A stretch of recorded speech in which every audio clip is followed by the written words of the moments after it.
Supreme Court will today hear the petition challenging the validity of Article 35A. Congress, PDP and the National Conference want the article which bars people from outside Jammu and Kashmir from buying the property to remain.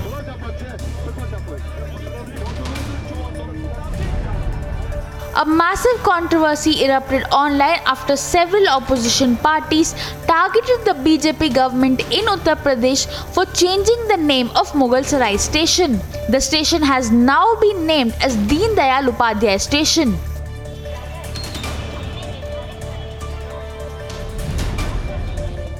BJP President Amit Shah met Indian cricketer Mahendra Singh Dhoni in Delhi as a part of the party's Sampark Se Samarthan campaign. Union Minister Piyush Goyal was also present with the two during the meeting.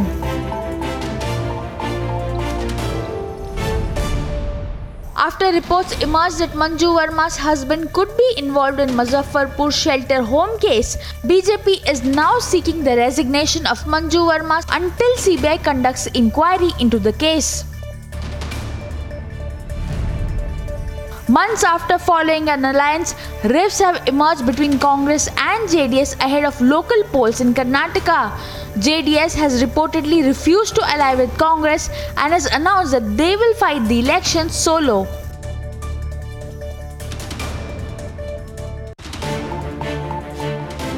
After public outrage over pre-stored UIDAI numbers in phones, the agency has reiterated that Google was responsible for storing the numbers and also added that data could not be hacked because of the UIDAI number.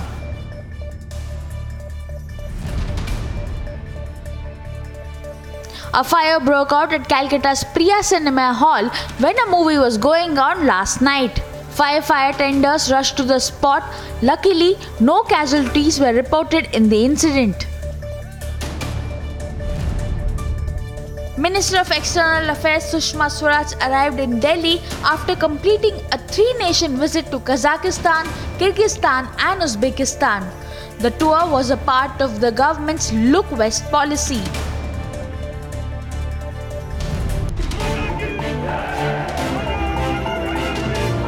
A 11-day paracycling expedition by Border Security Force was flagged off by the Director General of Himachal Pradesh Police. A total of 39 people are taking part in this expedition in Himachal Pradesh.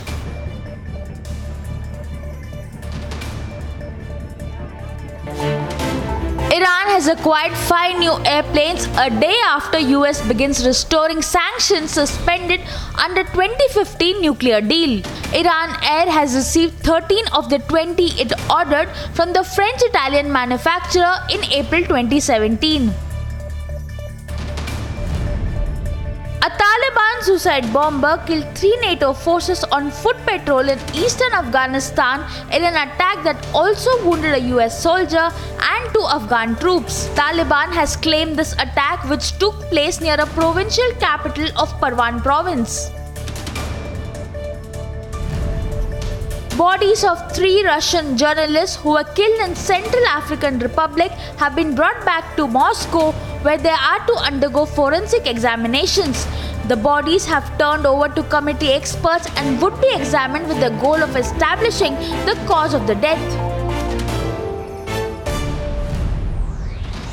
Firefighters have been battling wildfires in northern and southern Spain on Saturday and Sunday. A footage release shows firefighting battling several roadside fires in southern Spain. Russian investigators say that they are considering a range of possible causes as a part of criminal investigation into a helicopter crash that killed all 18 people on board. The flight data recorders of Mi-8 helicopter will be sent to Moscow to Interstate Aviation Committee for decoding.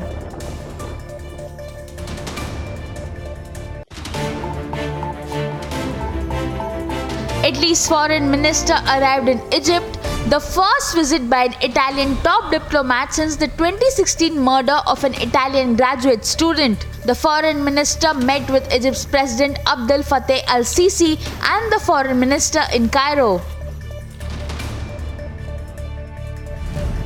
A vintage propeller plane crashed almost vertically at a high speed into a Swiss mountain, killing all 20 people on board. The plane, operated by Swiss company Air, went down on the mountain above Swiss alpine resorts of films, striking the mountain's western flank about 2,500 meters above sea level. Video of a sea barrier Israel is building to prevent attacks from Gaza, which is ruled by Islamic State group Hamas, has been published by Israeli Defense Minister. His Twitter post came on Sunday as Israeli Prime Minister Benjamin Netanyahu reportedly convened his security cabinet to discuss an Egyptian-brokered ceasefire between Israel and Hamas.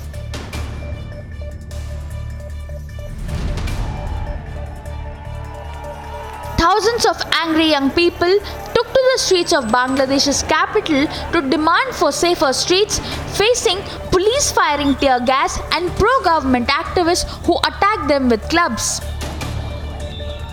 Protests have flared repeatedly in Dhaka since 2 students were killed last week by speeding buses.